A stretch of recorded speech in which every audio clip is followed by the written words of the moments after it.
Long ago, in a small Igbo village surrounded by thick forests and tall palm trees, there lived a young girl named Chiamaka. Her name meant God is beautiful, and indeed she was beautiful in both looks and heart.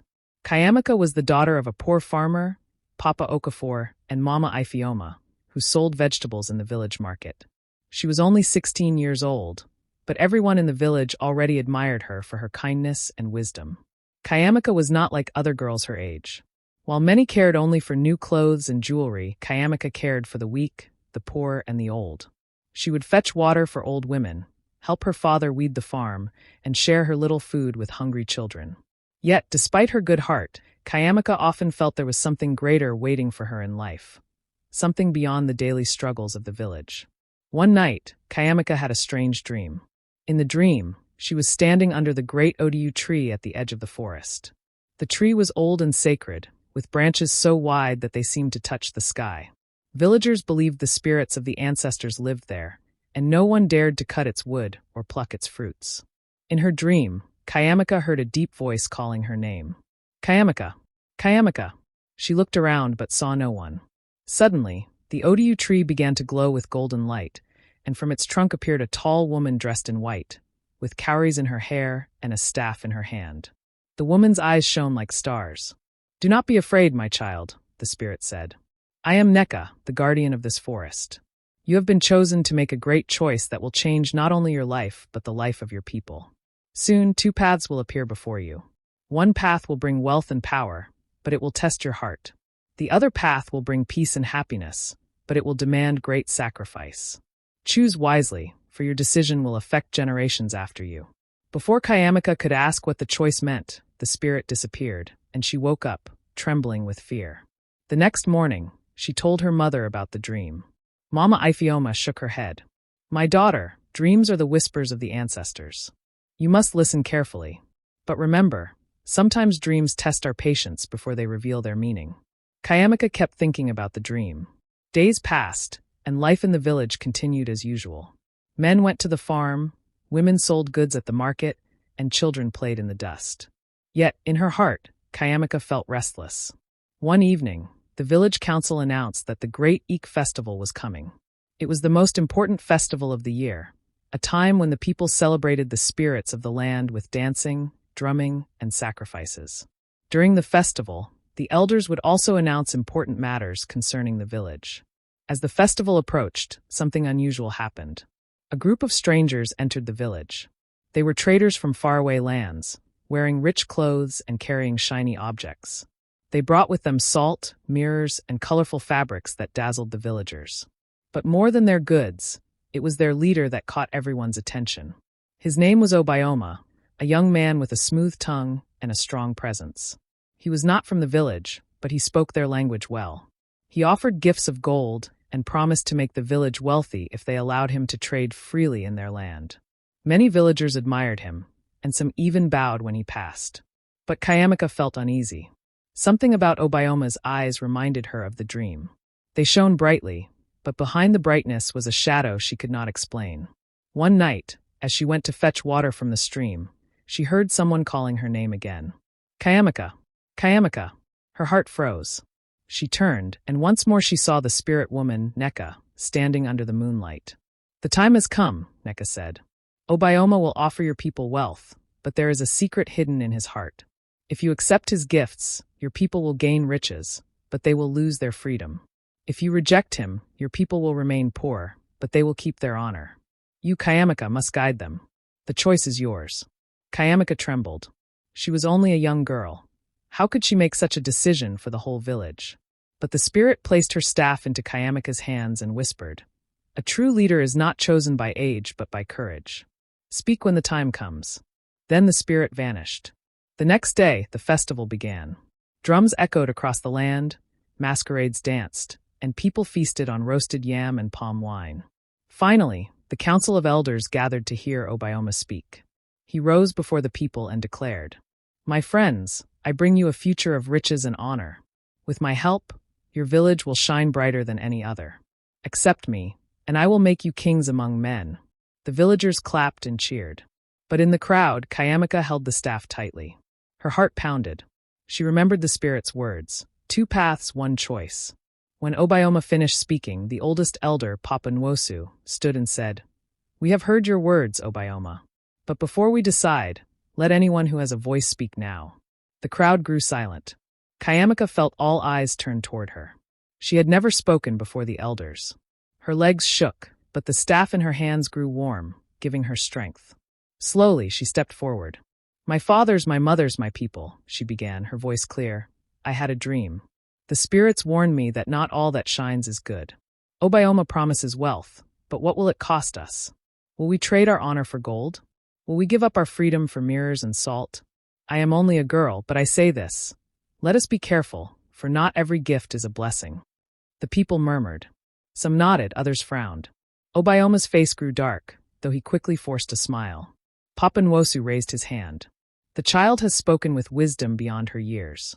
We must think carefully before we choose." And so, the council delayed their decision until the next day. But as the sun set, Chiamaka knew the true test had only begun. That night, Chiamaka could not sleep. The villagers' voices still echoed in her ears, some praising her courage, others whispering that she was only a foolish girl who had no right to challenge a powerful man like Obioma. She lay on her bamboo mat, staring at the ceiling, when her father came in quietly. Papa Okafor was a kind man, but he was often worried about the family's poverty. He sat beside her and spoke gently. "My daughter," he said, "you spoke with courage today. I am proud of you. But you must know, our people are tired of suffering. If Obioma truly brings wealth, is it wrong to accept it? Think of how our lives might change.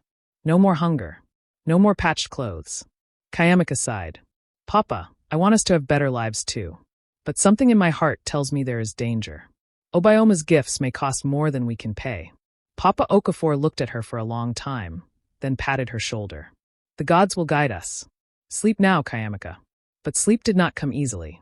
The next morning, the village square filled again. Obioma stood tall, wearing a white robe and many beads around his neck. Behind him were his men, carrying bags of salt, colorful fabrics, and even shiny metal tools the villagers had never seen before. The people gasped in wonder. Women whispered to each other, "Ah, if only I could wear such cloth." Men said, "With these tools, farming will be easier." Even children stretched their hands to touch the treasures.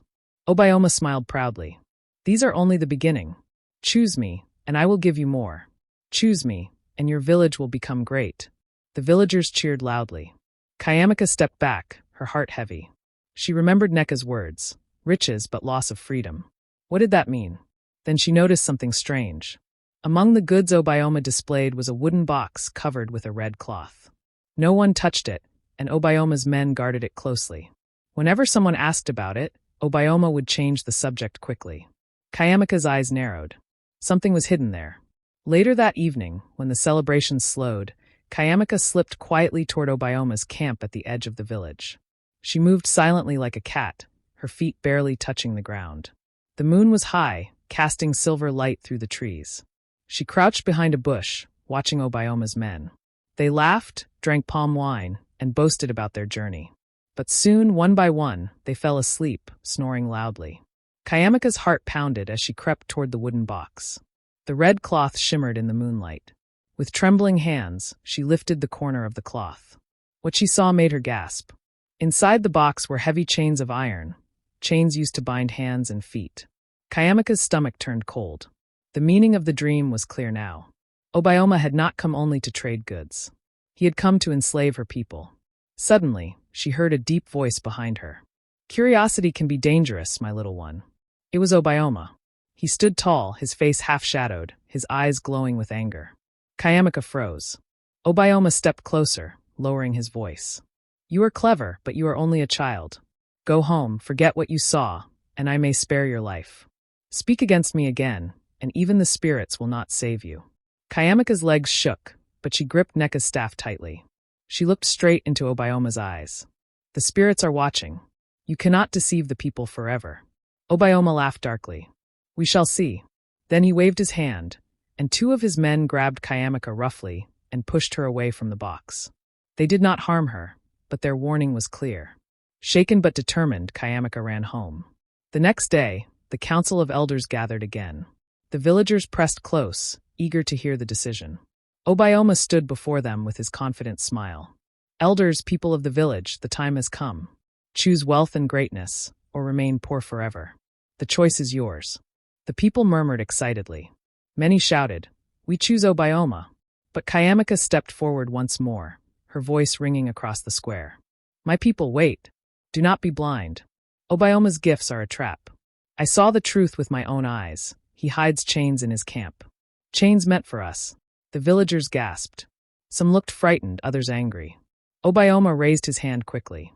"Do not listen to her. She is only a foolish child. The chains she speaks of are tools for carrying goods, nothing more. Would I travel so far to harm you, when I offer you wealth?" Many nodded, believing him. But Papa Nwosu, the oldest elder, narrowed his eyes. "Child, is this true? Did you truly see chains?"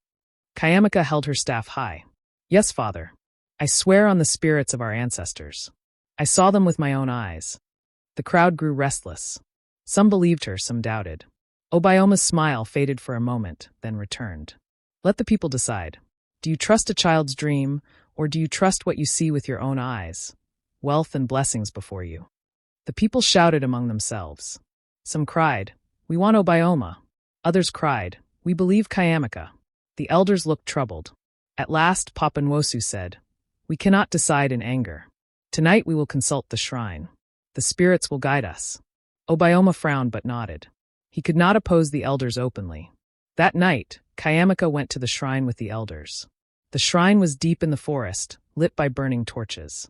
Inside was the carved image of Allah, the earth goddess, decorated with cowries and palm leaves. The air smelled of incense and sacrifice. The chief priest, an old man with white chalk on his body, stepped forward.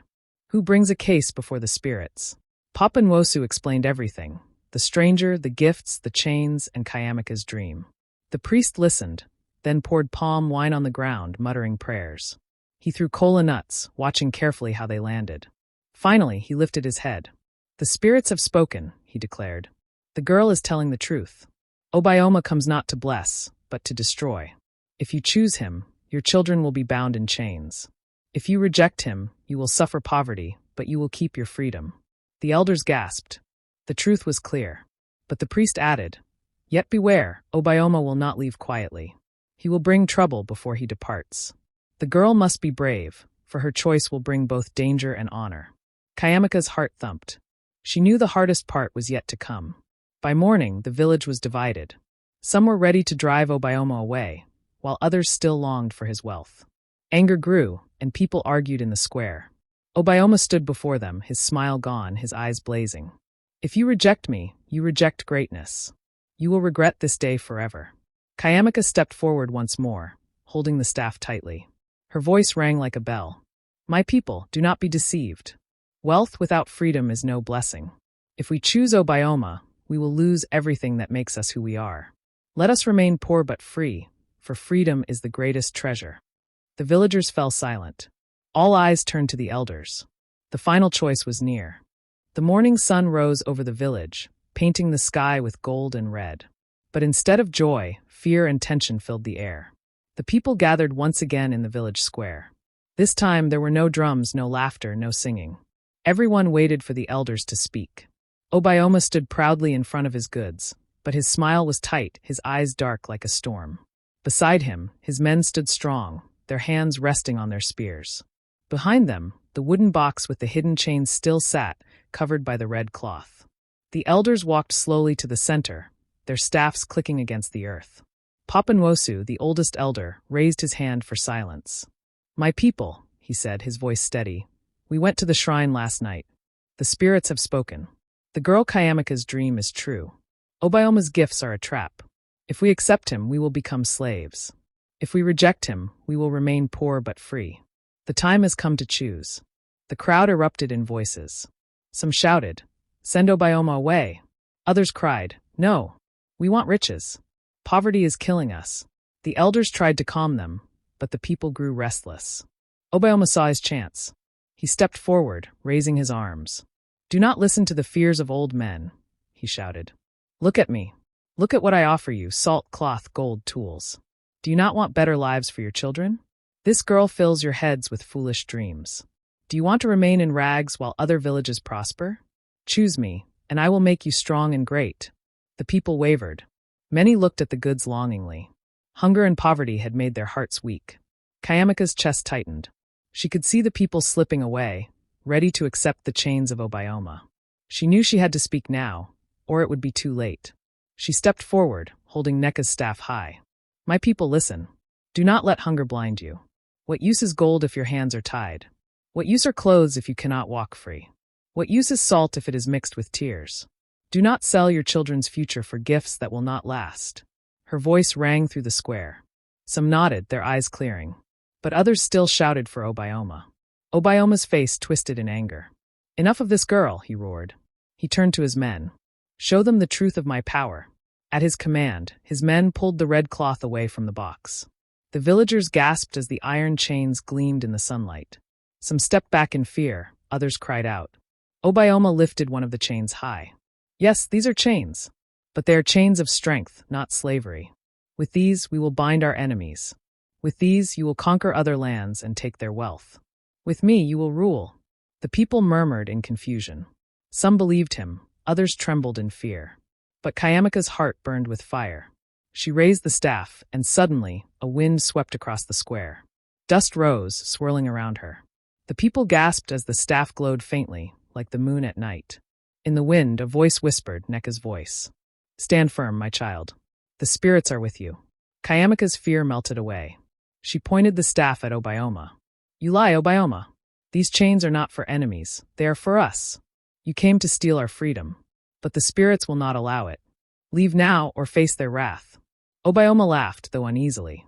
"You think a child with a stick can stop me?" He raised his hand to signal his men forward. But before they could move, the ground shook. The great Odiu tree at the edge of the village rustled, though no wind blew. From its branches came a sudden burst of light, and a great shadowy figure appeared, the spirit Nneka herself. The villagers fell to their knees in awe and fear. Nneka's voice thundered like the sky before rain. "Obioma, deceiver, you seek to bind my children in chains. You speak of riches, but you bring only sorrow. Leave this land, or be destroyed." Obioma's face paled. He stepped back, trembling. No, this cannot be." The chains in his hands grew hot, burning him. He dropped them with a cry. His men stumbled back in terror, their courage gone. Nneka's form grew brighter. "Chiamaka has chosen well. This village shall remain free. Riches may pass, but freedom shall endure." With that, a powerful wind swept through the square, lifting Obioma and his men. Their goods scattered. Salt spilled into the dust, cloth tore into pieces, gold vanished like smoke. The men screamed as the wind carried them away, out of the village, out of sight. When the wind died, silence filled the square. The chains lay broken on the ground. Slowly, the people rose to their feet. They looked at Chiamaka with wide eyes, no longer seeing her as just a girl, but as a savior chosen by the spirits. Papa Nwosu spoke first. "Today we have seen the truth. Wealth can blind, but freedom is priceless. This child has reminded us of who we are. From now on, Chiamaka shall be honored among us as a voice of wisdom." The villagers clapped and cheered. Some wept with relief. Chiamaka's parents ran to her, holding her tightly, tears streaming down their faces. Chiamaka felt the warmth of the staff in her hands, but as she looked down, it slowly faded into the air, disappearing like mist. Nneka's voice whispered one last time in her heart, "You have chosen well, my child. Guard your people, for freedom is the greatest treasure." From that day forward, the story of Chiamaka's choice spread through the land. Children grew up hearing her name, and elders spoke of her courage by the fireside. She remained humble, never boasting of what she had done. But in every heart, her words remained. "What use is gold if your hands are tied? What use are clothes if you cannot walk free?" And so the village stayed poor in wealth but rich in spirit, free, proud, and strong, because one girl had the courage to make the right choice.